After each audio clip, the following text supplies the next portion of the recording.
To do a pull-up, grab the bar slightly wider than shoulder width apart and hang with a straight body. This position is also called the dead hang. Point your toes and keep the core tight. Before pulling, depress your shoulders. Think of pulling them down away from your ears. This position is key for engaging the correct muscles. Now initiate the move by pulling your elbows down and back, lifting your body until your chin clears the bar. Focus on keeping your chest up and shoulder blades squeezed together each rep.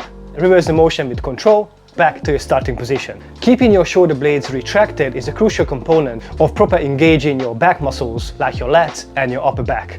When I was learning a pull-up, I was always feeling it in my arms more than in my back. It wasn't until I started focusing on properly activating my scap that I finally began to feel my back doing the work. Once that connection clicked, my back started to grow and my pull-up performance improved massively. Pulling only with your arms isn't just inefficient, but it's kind of risky too. Over time, it can lead to elbow or shoulder injuries, so my advice is prioritize the form always, even if it means doing less reps first. Let's have a look at different forms. In this clip, you can see my shoulder is depressed and retracted, my chest is up, and the back is engaged. Compared to this other footage, when my shoulders are collapsed, the chest dropped, and the back is disengaged. So take your time, focus on the form, and focus on feeling your back muscles working, rather than just counting reps. Let's talk about the grip. There's a couple ways you can grab the pull-up bar. There's overhand grip, which is our standard pull-up. There's underhand grip, known as chin-up. There's neutral grip, often done with handlebars. And there's also false grip, which we can cover on a different video. Chin-ups or underhand grip pull-ups are usually easier compared to the standard grip. One of the reasons why is because the biceps now comes in helping with the lockout at the top. You can test this yourself. If you have your hands in front of you and if you turn your wrist outwards, so supinate your arms, you can see your bicep activating straight away. But even though your arms are assisting, your back should still be the main driver of this movement. I recommend to practice both the chin-ups and the pull-ups to build balanced strength. You can introduce neutral or semi-neutral grip later on in your journey, but mainly to avoid overuse and to add some variety. And lastly, we can't wrap up this topic without talking about the grip width. I recommend starting slightly wider than shoulder width, because going too wide can make the exercise unnecessarily difficult and put your shoulders in a less stable and more uncomfortable position. As your standard pull-ups become easy, of course you can experiment with a wider grip, but do so gradually and conservatively to avoid any injuries and maintain control. On the flip side, narrow grip pull-ups place more emphasis in your arms and forearms, unless you have a really strong mind-muscle connection, which is the opposite that we're trying to achieve here when we're first learning this exercise. Cool, let's go through the progressions. When learning a new skill or a new exercise, one of the most effective approach to go about it is to break the movement down into segments and train each part individually. To train the bottom of your pull-up, you can do scapular pulls. This exercise trains your shoulder depression and retraction, which is the foundation of a strong pull-up. To do this exercise, hang off the bar with straight arms and pull your shoulders down and together. You're basically moving from a passive hang to an active hang and doing that for reps. You can practice this exercise with an overhand grip or with an underhand grip. As long as you're keeping your arms straight, you will strengthen the relevant muscles to bulletproof your shoulders. The chin-up top hold is an isometric exercise to strengthen the top of your pull-up. I highly recommend practicing these with an underhand grip until you're able to do a full chin-up, and then you can switch to grip, mastering that variation as well.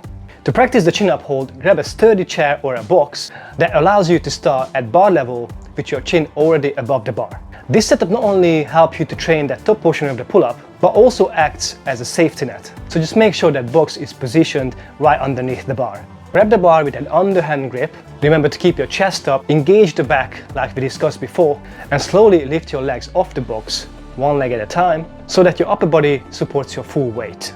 You can tuck your knees first. That often makes it slightly easier to hold this position, but as you get stronger, work towards extending your legs fully. Step back on the box to come off the bar safely. Amazing! Now you can hold the top of the pull-up and do reps at the bottom position. It's time to closing the gap between the top and the bottom with partial pull-ups. Partial pull-ups will strengthen the lowering or eccentric part of the pull-up and also the concentric or lifting phase of the exercise, bringing you one step closer to an unassisted pull-up. The setup is very similar, but now we need to lower that box, so when you stood on it, the bar is about head height. This setup should put your arms into a 90-degree elbow bend, meaning you're starting from the midpoint of the pull-up. Okay, now jump onto the bar and from there start lowering yourself down towards the box. Go as deep as you can and then pull yourself back up to the top. And congratulations, now you're doing partial pull-ups. Well done. As you get stronger, progress this exercise by using lower boxes to increase the depth of your partial pull-ups. Once you're close to the full pull-up, you can introduce eccentrics to your training. Eccentrics simply means the negatives portion of the pull-ups, and to do this exercise you start at the top and slowly lowering yourself down into a dead hang. This is a fantastic progression for filling the gaps through the full range of the motion.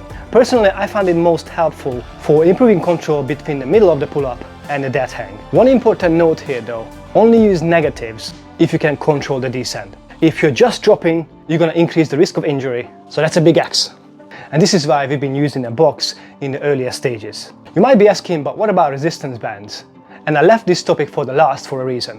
While resistance bands absolutely have their place in your pull-up training, they shouldn't make up the majority of it. Too often people rely on these really thick bands that basically does the work for them.